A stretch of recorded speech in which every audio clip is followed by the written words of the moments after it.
The Intergalactic Council Chamber was alive with snickers and chortles. Representatives from dozens of alien species filled the great amphitheater, their colorful forms quivering with amusement. At the center of it all stood Commander Lena Farrow, humanity's delegate, arms crossed and wearing a thin smile that didn't reach her eyes. "So, Commander Farrow," said Ambassador Zkkx'taar of the Zkkx'taar, his gelatinous form rippling with mirth. "These creatures you call hippos are your submission to the Council's biological threat assessment." The laughter crescendoed. Holographic projections of hippos floated above the central podium, showing the hefty animals lounging in rivers or yawning wide. To the aliens, they looked like overgrown sacks of blubber. Their herbivores snorted claddick of the skein, a spindly insectoid race. "How intimidating. If your goal is to bore the enemy to death," added Zkkx'taar, "you may be onto something." Lena took a breath, her calm demeanor unwavering. "With respect, ambassadors, I suggest you refrain from judgment until the demonstration."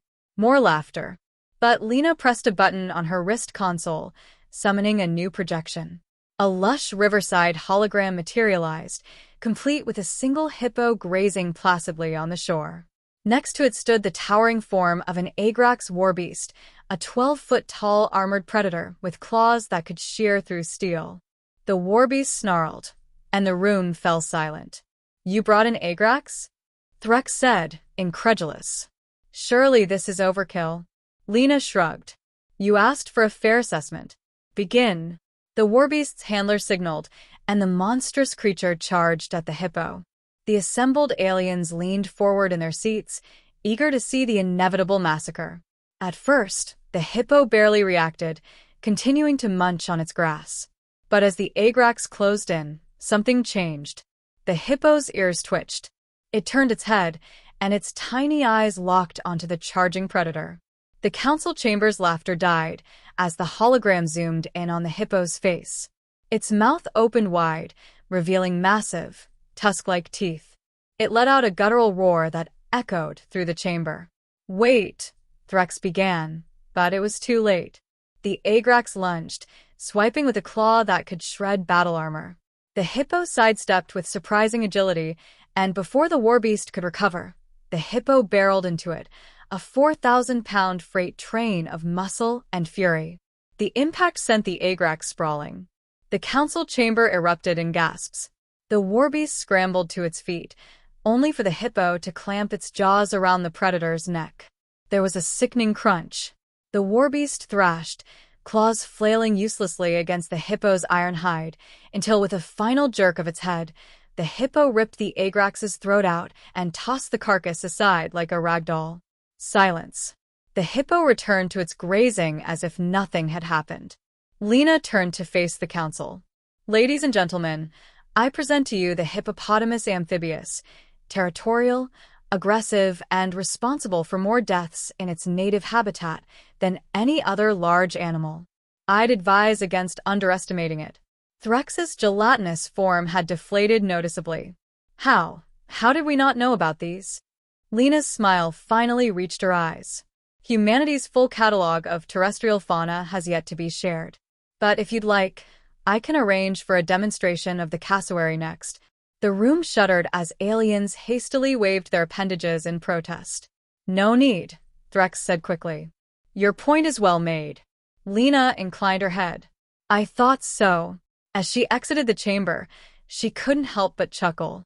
Never bet against Earth's fauna.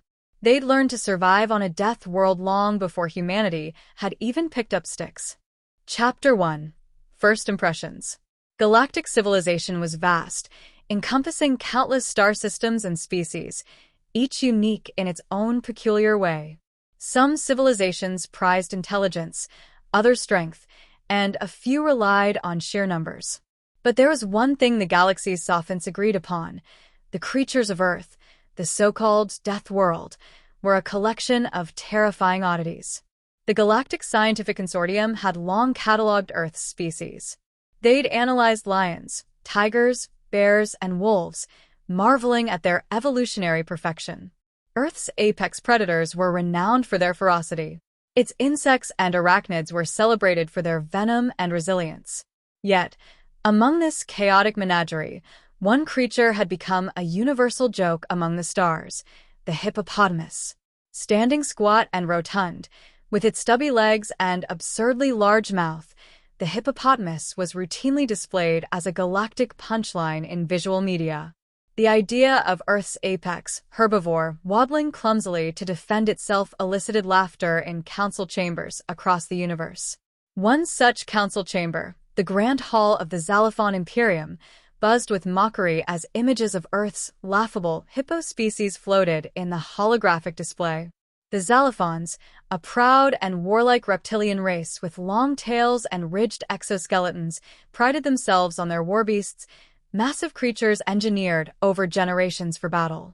These hippos represent Earth's might, scoffed General Zkkx'taar, a 7-foot-tall Zkkx'taar with scarred scales and gleaming fangs. These bloated tubs of meat could barely withstand a playful swipe from one of our juveniles. The chamber erupted in hissing laughter. Only a single voice protested. "General," said Envoy Helvix, a Zkkx'taar biologist, "Earth's fauna is deceptive. The hippo, while seemingly unremarkable, is one of the deadliest animals on its planet. It has been known to attack predators, boats, and even crocodiles with brutal efficiency." "Ha!" Zkkx'taar sneered. "We'll see about that. Prepare a demonstration." 3 weeks later, Earth's response team received the Zkkx'taar delegation with an odd mixture of annoyance and bemusement. The Zkkx'taars demanded to see an Earth hippo in action, claiming it as a test of Earth's prowess. Reluctantly, the humans complied, setting up a secure arena deep within a controlled wildlife reserve. 2 volunteer hippos, massive, barrel-shaped creatures named Bertha and Hank, were loaded into the makeshift battleground. The Zkkx'taars arrived in their signature warship, a shimmering black leviathan of metal, flanked by dropships bearing their prized warbeast, the Zkkx'taar. The Zkk'taar was a nightmare-given form, bred for carnage.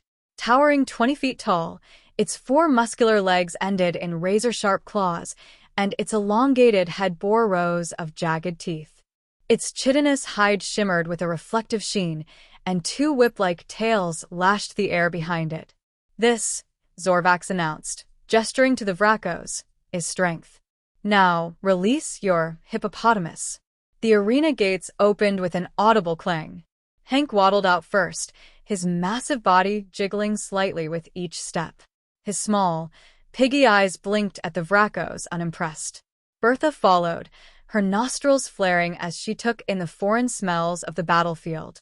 The gathered Zkk'taars erupted into laughter, their sharp hisses echoing. The humans in attendance exchanged nervous glances. Sure, hippos were dangerous, but this Zkk'taar was something else entirely. A sharp whistle signaled the start of the demonstration. The Zkk'taar roared, a guttural, earth-shaking sound, and charged.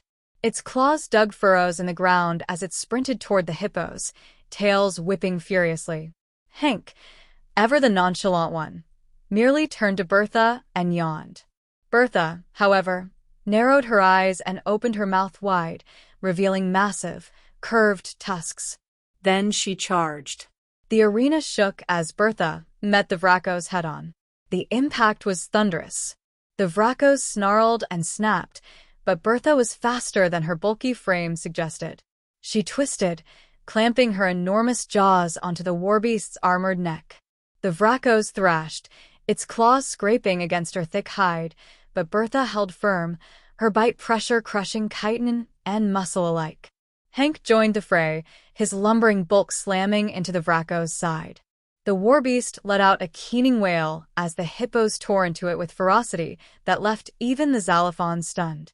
In less than 3 minutes, the once mighty Zkk'taar was reduced to a broken, bloody heap. Bertha let out a triumphant grunt, nudging Hank, who had already begun chewing on some nearby vegetation as if nothing had happened. The humans erupted in cheers. The Zkk'taars stared in stunned silence. General Zkk'taar's jaw hung open. What just happened?" Envoy Helvix's voice was quiet but resolute. "The hippopotamus happened." Chapter 2, The Aftermath. Word of the hippo incident spread like wildfire through the galactic network. Clips of Bertha's assault on the Vracos became an instant viral phenomenon. Memes flooded the datasphere, depicting hippos as indomitable forces of destruction. Earth's reputation among the stars shifted overnight. On board the Zalafon warship, General Zorvax fumed. "This is a disgrace. Our greatest Warbeast, defeated by those things. Perhaps we underestimated Earth's fauna," Halvix suggested cautiously. "Underestimated?" Zorvax snarled. "No. This is an anomaly. We will capture one of these hippos and bring it to Zalafon Prime for study." Meanwhile, on Earth, the humans were grappling with newfound celebrity status. Hippos were now seen as national treasures, guarded fiercely by protective agencies. Hank and Bertha became unlikely heroes, their likenesses plastered on merchandise ranging from t-shirts to action figures. But the humans knew better than to rest on their laurels. If the Zalafons, or any other species, decided to retaliate, Earth would need a plan.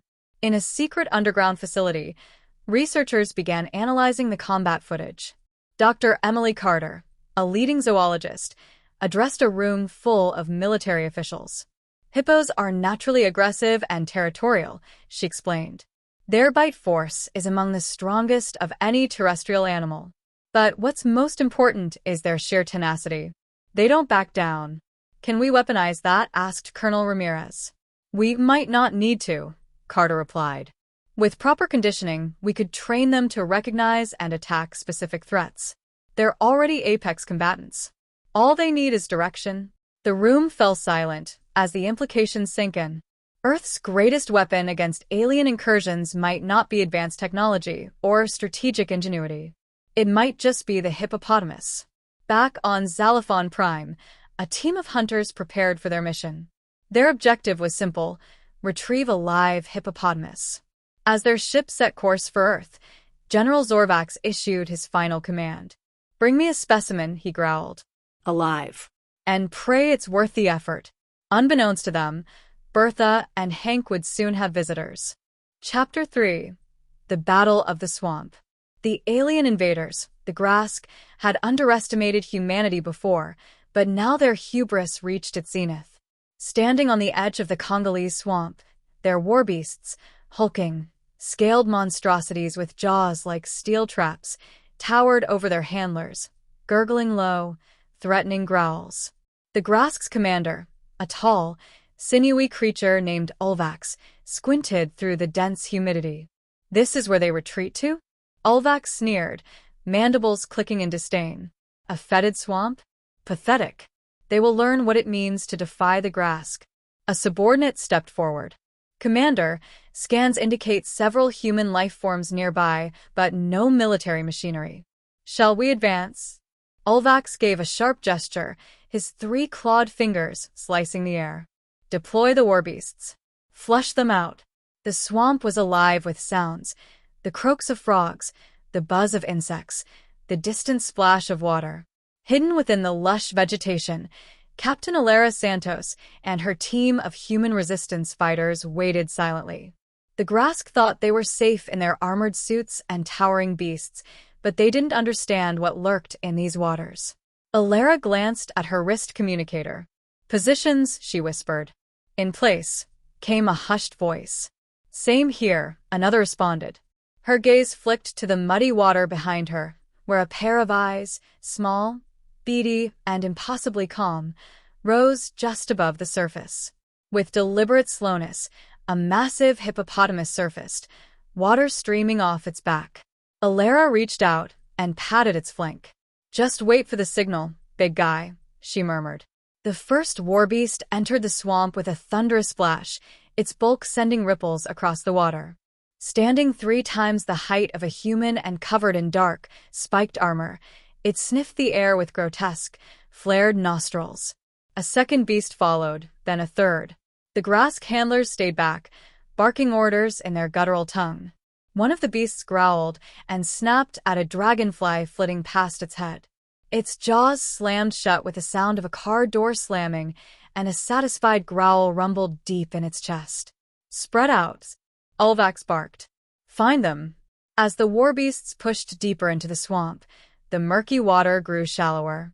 To the Grask's annoyance, the thick mud slowed their advance. What they didn't notice, however, was the ripple of movement beneath the surface. The first strike was silent. A Warbeast's handler turned to check the creature's position only to find it gone. Where the hulking beast had been, there was only disturbed water and a faint trace of bubbles. The handler blinked in confusion before a massive, glistening form exploded from the water behind him. The hippo's jaws closed with incredible force, shattering the handler's exoskeleton and severing his midsection in a single bite. Blood sprayed across the swamp as the beast's dying scream alerted the rest of the Grask. Chaos erupted. Another hippo charged from the side, its enormous bulk moving with surprising speed. It plowed into the nearest Warbeast, its tusks gouging deep into the creature's flank. The Warbeast roared, rearing back on its hind legs, but the hippo held firm, ripping flesh and armor away with terrifying ease. Captain Santos and her team opened fire from the tree line. Their rifles spat red-hot plasma bolts, striking the Grask handlers and forcing them to retreat. The swamp became a symphony of roars, splashes, and screams as the humans and hippos worked in perfect synchronization. Ulvax watched in stunned disbelief as his forces faltered. The humans had never fought like this before. And these creatures? They were unlike any of Earth's other animals the Grask had catalogued. These beasts weren't fleeing. They weren't even afraid. They were hunting. A Warbeast charged toward a group of hippos, jaws snapping, but the humans sprang into action. They fired at its knees, forcing it to stumble. As it fell, two hippos surged forward, their massive jaws clamping onto its throat and tearing it apart in a fountain of blood and viscera. Ulvax clenched his mandibles. This cannot be happening. A subordinate rushed to his side. "Commander, we must retreat. The beasts, they are unstoppable." Ulvax's eyes narrowed. "Unstoppable? They are animals. Deploy the heavy artillery." The subordinate hesitated. "But, sir, the swamp." "Do it," Ulvax roared. The heavy artillery came in the form of hovering tanks equipped with plasma cannons. They waded into the swamp, their cannons firing at anything that moved. Trees exploded into splinters, water boiled where plasma struck, and the hippos scattered temporarily. Captain Santos cursed. "They're bringing out the big guns. Everyone fall back." Her team began retreating deeper into the swamp, but Alera hesitated. One of the tanks had separated from the others, focusing its fire on a lone hippo. The animal roared in defiance, its thick hide scorched but unbroken as it charged the machine. "No," Alera whispered. "You don't get to die today." She raised her rifle, taking careful aim. The plasma bolt struck the tank's exposed cooling vent, and the machine shuddered to a halt. The hippo seized the opportunity, smashing into the immobilized tank with the full force of its weight. Metal crumpled like paper as the tank was crushed beneath the hippo's charge. Alera let out a breath she didn't realize she'd been holding. The tide of battle was turning again, and she wasn't about to let the Grask regain control. The swamp grew eerily quiet as the last of the Warbeasts fell. The surviving Grask fled in disarray, their forces decimated by the unexpected ferocity of Earth's defenders. Ulvax stood on a nearby ridge, watching the carnage below with a mixture of fury and disbelief. His Warbeasts lay in pieces, his tanks were smoldering wrecks, and his soldiers were routed by humans and their improbable allies. "This isn't over," he growled, retreating to his command ship. "They'll pay for this humiliation." As the Grask disappeared into the sky, Alera and her team regrouped.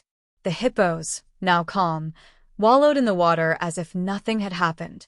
Alera waded over to the largest of the group, the one who had crushed the tank. She placed a hand on its head, smiling. "Good job, big guy," she said. "We're not done yet, but we couldn't have done this without you." The hippo snorted, spraying her with swamp water. Alera laughed. Chapter 4. The Reckoning of the River Titans. The day began with an eerie calm across the planet Savara 12. To the Zorthian invaders, the alien jungle seemed deceptively tranquil, its mist-laden riverbanks devoid of the usual cacophony of life. But this was no ordinary day, for the air carried the electric tension of a brewing storm, and not just the meteorological kind. The Zorthians, a proud and arrogant species with chitinous exoskeletons and a knack for advanced war machines, had underestimated the indigenous fauna for the last time. Today, the mighty hippopotami of Savara, 12, long regarded as lumbering herbivores unworthy of tactical consideration, would show them the grave error of their ways. The morning assault, Zkkx'taar, the Zorthian war commander, stood atop the hulking Warbeast, Devourer, a cybernetic monstrosity engineered to dominate any battlefield. Its towering frame, armored in alloy plates and bristling with plasma turrets, exuded menace. Zkkx'taar's mandibles clicked in satisfaction as his troops prepared to advance along the river. "Secure the banks," he barked, his voice amplified through the comms. "These primitive beasts are no match for Zorthian ingenuity." Little did Zkkx'taar know, the hippos of the Great Mall River were already preparing their counteroffensive. Their leader, a scarred veteran of countless territorial skirmishes named Garroth, had gathered the pod. Flanked by his closest allies, Garroth's keen eyes surveyed the intruders from beneath the water's surface. Garroth's pod had learned quickly. The Zorthians' previous incursions had given them time to observe, adapt, and plan. The humans who once coexisted with the hippos on Earth had long known of their deadly prowess. But these aliens? They would learn the hard way. The signal came with a guttural grunt from Garroth, reverberating through the river. It was time. The ambush.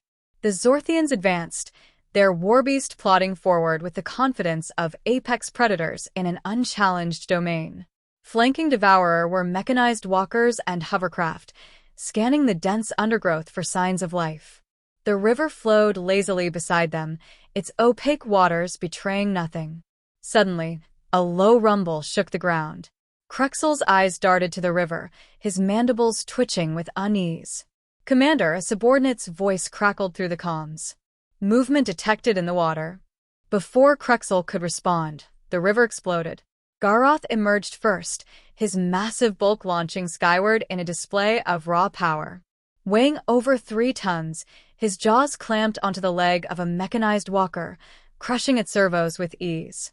Around him, dozens of hippos surged from the depths, their sheer force overturning hovercraft and sending Zorthian soldiers scattering. The Devourer turned to face the threat, its turrets spinning up with lethal intent. But the hippos were relentless. One after another, they targeted its legs, their bone-crushing bites and unimaginable strength ripping through armor and circuitry. The Warbeast's plasma turrets fired wildly, but its size and bulk worked against it in the chaotic melee. Garroth's mate, Riala, led a subgroup to flank the Warbeast.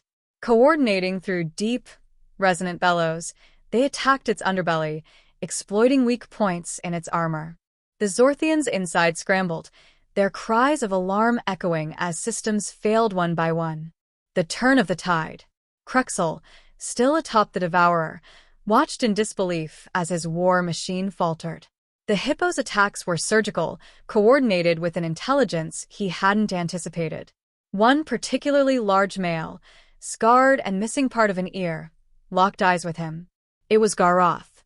With a thunderous roar, Garroth charged. Zkkx'taar barely managed to leap clear as the Hippo's massive jaws clamped onto the Devourer's neck joint.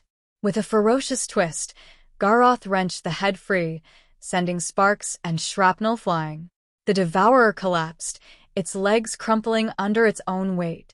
The battlefield fell silent for a moment, save for the crackling of damaged machinery and the labored breaths of the surviving Zorthians. The final stand. Zkkx'taar rose from where he'd landed, his exoskeleton cracked but intact. Around him, his troops regrouped, forming a defensive perimeter. The Hippos, emboldened by their victory over the Warbeast, advanced with terrifying purpose. "Fall back," Zkkx'taar ordered, but there was nowhere to retreat. The riverbank had become a kill zone, the Zorthians' vehicles either destroyed or rendered inoperable. The Hippos had cut off every escape route. Garroth advanced, his bulk towering over the cowering aliens.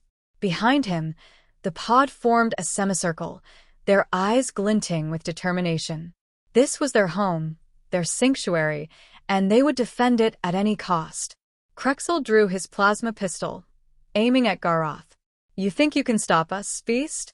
We are Zorthians. We will not fall to primitive brutes." Garroth's response was swift and brutal. With a single lunge, he knocked the weapon from Krexel's grasp and pinned him to the ground. The commander struggled, his mandibles clicking in desperation, but Garroth's immense weight was unyielding. The pod closed in, their guttural grunts and bellows creating an almost ritualistic chorus. Krexel's last moments were a blur of crushing jaws and unrelenting force. Aftermath. The river returned to its deceptive calm, its surface rippling gently as if nothing had happened. The Zorthian corpses and wreckage littering the banks told a different story. Garroth stood at the water's edge, surveying the carnage. The pod had sustained injuries, but their victory was decisive. The invaders had been routed, their arrogance punished by the unyielding might of the river titans. Riala nuzzled Garroth's side, her soft grunt conveying both relief and pride. Together, they led the pod back into the river, their massive forms disappearing beneath the surface. On a distant hill, a Zorthian scout observed the scene through trembling lenses. The report they would send back to their homeworld would be simple, but damning. Do not underestimate the Hippos. Chapter 5. The Strength Beneath the Surface. The alien camp buzzed with muted excitement as dawn painted the horizon in streaks of violet and gold. The Klaxorians, an arrogant species that stood 10 feet tall with elongated limbs and 3 glistening eyes, exchanged boisterous chatter over their latest acquisition. A human expedition, desperate to negotiate peace, had brought an unexpected companion, a 4,000-pound hippopotamus named Matilda. To the Klaxorians, this creature was an anomaly, nothing more than a fat, lumbering mammal. They laughed openly as the humans tried to explain its significance. But the humans, led by Captain Elena Voss, wore grim expressions. They knew what the Klaxorians were about to learn the hard way. Hippos were deadly. In the heart of the alien camp, Matilda rested in a makeshift pen, surrounded by force fields. Her wide, toothy mouth opened and closed rhythmically, the motion deceptively lazy. One of the Klaxorian warbeasts, a towering, 4-legged creature with spiked armor and jagged mandibles, sniffed disdainfully at the hippo before retreating. "Pathetic," one of the Klaxorians sneered, its voice a low, resonating hum. "Is this the champion you bring, humans? Even our hatchlings would find it amusing." Captain Voss didn't respond immediately. Instead, she studied the warbeast, a creature bred for destruction, and then shifted her gaze to Matilda. The hippo's ears twitched, a subtle movement that only someone familiar with her would notice. It was a warning sign. "We didn't come here to amuse you," Voss said finally. "Matilda's purpose will be clear soon enough." The Klaxorians barked laughter, but their commander, a sharp-eyed leader named Ulex, raised one spindly hand. "Enough. Let the human's folly speak for itself. Prepare the arena." The arena was a circular pit carved into the rocky terrain, surrounded by rising tiers of stone where Klaxorians gathered. Their iridescent exoskeletons shimmered under the harsh sunlight as they jeered and taunted the humans. In the center of the pit stood the warbeast, towering at 15 feet with muscles rippling under its armored hide. Its eyes glowed faintly as it emitted a guttural roar. Matilda lumbered into the arena, escorted by 2 nervous human handlers who quickly retreated once she was inside. The crowd erupted in laughter. "It cannot even run properly," one Klaxorian shouted, its voice dripping with derision. "This will be over in seconds." Captain Voss stood at the edge of the arena, her hands clasped tightly behind her back. "Let's hope you're right," she murmured under her breath. A shrill whistle signaled the start of the match. The warbeast charged forward with surprising speed, its massive mandibles snapping in anticipation. Matilda, however, remained motionless, her beady eyes locked on the approaching predator. At the last possible moment, she shifted. With a sudden burst of speed, Matilda lunged sideways, her massive jaws clamping down on the warbeast's leg. The creature howled in pain as her teeth punctured its armor, tearing through muscle and sinew. Blood sprayed across the arena floor, and the jeers from the crowd turned into stunned silence. The Warbeast thrashed, trying to shake her off, but Matilda held firm. Her enormous bulk anchored her as she twisted violently, ripping the leg clean off. The Warbeast collapsed, screaming in agony. The Zkkx'taarians watched in shock as the Hippo moved in for the kill. With a single, bone-crushing bite, Matilda clamped down on the Warbeast's neck. The sickening crunch echoed through the arena as its head lolled lifelessly to the side. Matilda lifted her bloodied face, her small eyes scanning the crowd with an almost defiant glint. The Zkkx'taarians were speechless. Back in a human camp, the mood was grim but resolute. Captain Voss knew the demonstration would buy them time, but the Zkkx'taarians were not a species to back down easily. She sat in her tent, studying maps of the alien territory, when Lieutenant Harker entered. "Captain," he said, his voice tight. "They want to negotiate." Voss raised an eyebrow. "Already?" Harker nodded. It seems Matilda made quite an impression. Voss allowed herself a small smile. "Good. Let's see if we can turn that fear into something useful." Chapter 6: Shadows of Betrayal. The negotiation chamber was an imposing space, lined with translucent walls that pulsed with faint, organic light. Voss entered with her team, flanked by 2 armed guards and Matilda's handler, a soft-spoken man named Kieran. Matilda herself waited outside, secured in a reinforced pen but clearly visible through a large viewport. Her presence was a deliberate move. The Zkkx'taarians needed to remember the beast that had destroyed their prized Warbeast. Commander Zkkx greeted them with a stiff nod. "Humans," he said, his voice carefully neutral. "You have proven resourceful. Perhaps there is merit in further discussion."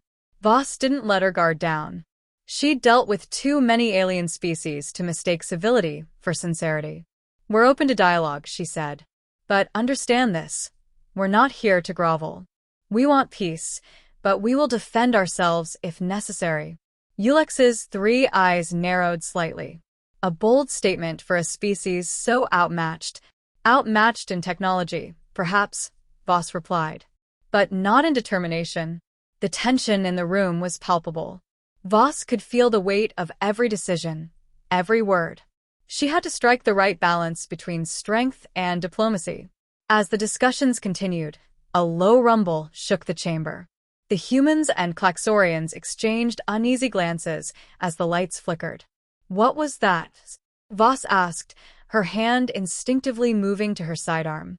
Zkkx's expression darkened. "It seems we have been betrayed."